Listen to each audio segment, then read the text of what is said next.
എറണാകുളം ജില്ലയിലെ ഏറ്റവും ആത്മവിശ്വാസത്തോടു കൂടി ഒരു വിജയപ്രതീക്ഷയുള്ള മണ്ഡലമാണ് കളമശ്ശേരി.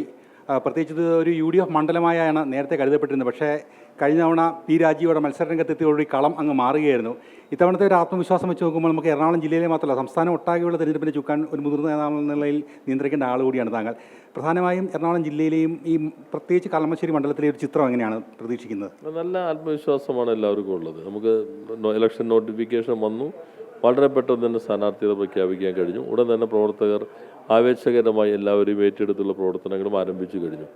കഴിഞ്ഞ 10 വർഷം കൊണ്ട് കേരളം നന്നായി മുന്നോട്ട് പോയിട്ടുണ്ട്. അത് ഒരു തുടർച്ച ഇല്ലെങ്കിൽ അത് വല്ലാത്തൊരു നഷ്ടത്തിലേക്ക് എത്തുമെന്നൊരു പൊതുധാരണ ജനങ്ങൾക്കുണ്ട്. ഒരു ഇരുണ്ട കാലത്തേക്ക് തിരിച്ചു പോകണമെന്ന് ജനങ്ങൾ ആഗ്രഹിക്കുന്നില്ല. ഇതിൻ്റെ ഒരു വികസിത തുടർച്ച സമൂഹം ആഗ്രഹിക്കുന്നു. അതാണ് കേരളത്തിലാകെയുള്ള സ്ഥിതി എന്നുള്ളത്. മണ്ഡലത്തിലാണെങ്കിൽ തുടർച്ചയായി നടപ്പിലാക്കിയുള്ള ഒപ്പം പദ്ധതിയാണ് എല്ലാ വിഭാഗത്തെയും ചേർത്ത് പിടിച്ച സമഗ്രമായൊരു വികസന കാഴ്ചപ്പാട്. അതിൽ സാധാരണ ജനവിഭാഗങ്ങൾ എല്ലാവരും ചേർന്നിട്ടുള്ളതാണ് എന്ന് മാത്രമല്ല, അതിൻ്റെ പ്രത്യേകത തിരഞ്ഞെടുക്കപ്പെട്ട് കഴിഞ്ഞാൽ മുന്നണി സ്ഥാനാർത്ഥി ഒരു ജനപ്രതിനിധിയായിട്ട് മാറും. അപ്പോൾ ജയിപ്പിച്ചവർക്കും അല്ലാതെ എതിർത്ത് പ്രവർത്തിച്ചവർക്കും എല്ലാം കൂടി പിന്നെ ഒരു പ്രതിനിധി ഉണ്ടാവുള്ളൂ. അതുകൊണ്ട് തന്നെ കക്ഷി രാഷ്ട്രീയത്തിന് അതീതമായി എല്ലാവരെയും ഒപ്പം നിർത്തിക്കൊണ്ടുള്ള പ്രവർത്തനങ്ങളാണ് 5 വർഷവും പിന്തുടർന്നിട്ടുള്ളത്. ഓരോ മേഖലയിലെയും പ്രത്യേകമായ പദ്ധതികൾ ആവിഷ്കരിച്ച് മുന്നോട്ട് പോകാൻ കഴിഞ്ഞിട്ടുണ്ട്. നല്ല ആത്മവിശ്വാസമാണ് ഉള്ളത്. കഴിഞ്ഞ തവണത്തേക്കാളും കുറേ കൂടി കക്ഷി രാഷ്ട്രീയത്തിന് അതീതമായ പിന്തുണ ജനങ്ങളിൽ നിന്നുണ്ടാകും എന്ന് പ്രതീക്ഷിക്കുന്നു. പ്രത്യേകിച്ച് ഇന്നലെ തെരഞ്ഞെടുപ്പ് വിജ്ഞാപനം വന്നപ്പോൾ തന്നെ ഉടനടി സ്ഥാനാർത്ഥിയെ പ്രഖ്യാപിക്കാനുള്ളൊരു കരുത്ത് ഇടതുപക്ഷം പ്രകടിപ്പിച്ചു. മറ്റുള്ളവരുടെയൊക്കെ വരുന്നതേ ഉള്ളൂ. എത്രത്തോളം അതിനൊരു മുൻതൂക്കം കിട്ടുമെന്നാണ് പ്രതീക്ഷിക്കുന്നത് ആ ഒരു പ്രവർത്തനത്തിന്? ഒറ്റക്കെട്ടായിട്ടാണ് പോകുന്നത്. ഇപ്പോൾ ഓരോരുത്തരും ഞങ്ങൾ സ്ഥാനാർത്ഥികളാകും എന്ന് പ്രഖ്യാപിക്കുന്ന ഇപ്പോൾ കാണുന്ന രീതിയുള്ള മുന്നണിയിൽ നിന്ന് വ്യത്യസ്തമായി എല്ലാ തലങ്ങളിലും ചർച്ച ചെയ്തുകൊണ്ട് പൊതുവെ സ്വീകാര്യരായ സ്ഥാനാർത്ഥികൾ അവതരിപ്പിക്കാൻ കഴിഞ്ഞു എന്നുള്ളതാണ് ഇടതുപക്ഷ ജനാധിപത്യ മുന്നണിയുടെ ഒരു ആത്മവിശ്വാസത്തിൻ്റെ പ്രധാന ഘടകമെന്നുള്ളത്. അത് നല്ല സ്വീകാര്യത ഉണ്ടാക്കാൻ സഹായിച്ചിട്ടുണ്ടെന്നാണ് കണക്കാക്കുന്നത്. പ്രത്യേകിച്ച് ഒരു വ്യവസായ മന്ത്രി എന്ന നിലയിൽ മികച്ചൊരു നേട്ടം അല്ലെങ്കിൽ ജനങ്ങളിലേക്ക് ആ ഒരു വികസനത്തിൻ്റെ വാർത്തകൾ ഒരു പരിധിവരെ എത്തിപ്പെടുകയും ഒരു മികച്ച മാർക്ക് നേടാൻ കഴിഞ്ഞ ഒരു പശ്ചാത്തലം നിലവിലുണ്ട്. ഇത് പൊതുവെ കേരളത്തിൻ്റെ ഇനിയുള്ള എല്ലാ സ്ഥാനാർത്ഥികളെയും അതിൻ്റെ ഒരു മെച്ചം ലഭിക്കും. പ്രത്യേകിച്ച് ഭരണം ഒരു കൂട്ടായ്മയുടെ വിജയമാണ് ഭരണം എന്ന് പറയുന്നത്. എങ്ങനെയാണ് അങ്ങയുടെ ഒരു പ്രത്യേക വകുപ്പിൻ്റെ ഒരു നേട്ടത്തെ പ്രത്യേകിച്ച് എറണാകുളം ജില്ലയിലേക്ക് പ്രതിഫലിക്കാൻ സാധ്യതയുള്ളത്? എല്ലാ വകുപ്പുകളുടെ ഏകോപനവും മുഖ്യമന്ത്രിയുടെ നേതൃത്വവും ഇതാണ് വ്യവസായ സൗഹൃദത്തിൽ നമ്മൾ മികച്ച രീതിയിലെത്താൻ കഴിഞ്ഞത്. അതിന് നേതൃത്വപരമായി പങ്കുവഹിക്കാൻ വകുപ്പിൻ്റെ ചുമതല ഏൽപ്പിക്കപ്പെട്ട ഒരാളെന്ന എനിക്ക് കഴിഞ്ഞത് കളമശ്ശേരിയിലെ ജനങ്ങൾ എന്നെ തിരഞ്ഞെടുക്കുന്നതുകൊണ്ട് മാത്രമാണ്. അതൊരു അവസരം ലഭിച്ചു. ആ അവസരം പരമാവധി ഡെഡിക്കേറ്റഡായി വിനിയോഗിക്കാൻ ശ്രമിച്ചു. അതിൻ്റെ ഭാഗമായി കേരളം സൗഹൃദ അന്തരീക്ഷത്തിൽ വന്നു.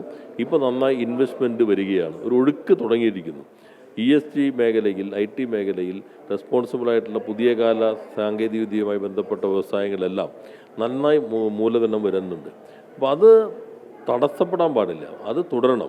ഇപ്പോൾ നമ്മൾ വരുത്തിയ വ്യവസായ വകുപ്പിലെ മാറ്റങ്ങൾക്ക് ശരിയായ ഗുണം കിട്ടണമെങ്കിൽ ഒരു 5 വർഷം ഏറ്റവും മിനിമമായിട്ടുള്ള ഒരു സമയമാണ്.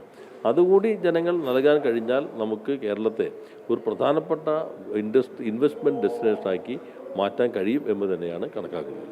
പ്രധാനമായിട്ട് മറ്റൊരു കാര്യം, പ്രതിപക്ഷ നേതാവിൻ്റെ മണ്ഡലം കൂടിയാണ്. അന്നലെ അദ്ദേഹത്തെ കണ്ടപ്പോൾ അദ്ദേഹമായിട്ട് സംസാരിച്ചപ്പോൾ അദ്ദേഹം പറഞ്ഞത് 14-ൽ 11 ഞങ്ങൾ ഉറപ്പിച്ചു എന്നാണ് പറയുന്നത്, 14 സീറ്റുകളിൽ. എങ്ങനെയാണ് ഈ അവകാശവാദങ്ങൾ അല്ലെങ്കിൽ UDFൻ്റെ സാധ്യതകൾ? കാരണം UDFൻ്റെ ഒരു ഞാൻ തദ്ദേശ സ്വയംഭരണ തെരഞ്ഞെടുപ്പിൽ UDFൻ്റെ ഒരു മേൽക്കൈ കിട്ടിയ സ്ഥലം കൂടിയാണ്. അപ്പോൾ അതും കൂടി കണക്കാക്കിയാണ് നോക്കുന്നത്.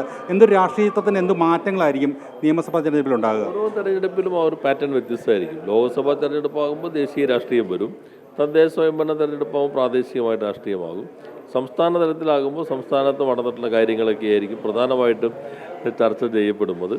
അതിൽ നാം കാണേണ്ടത് 140 മണ്ഡലങ്ങളിലും മുന്നണി സ്ഥാനാർത്ഥികൾ ജയിക്കാൻ തന്നെയാണ് മത്സരിക്കുന്നത്. അതിൽ ആര് ജയിക്കണമെന്നുള്ളത് ജനങ്ങളാണ് തീരുമാനിക്കുന്നത്. ജനങ്ങൾ എല്ലാ ഭാഗവും വിലയിരുത്തും.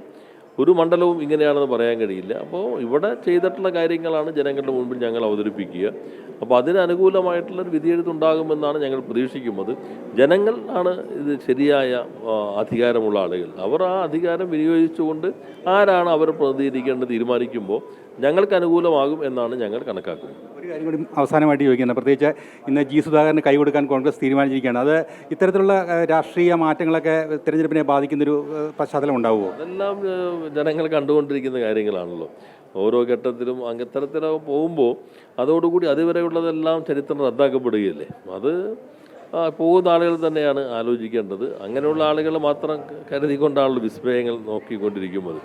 എന്തായാലും അദ്ദേഹം ഇപ്പം ഞങ്ങളുടെ ഭാഗമായിരുന്നില്ല.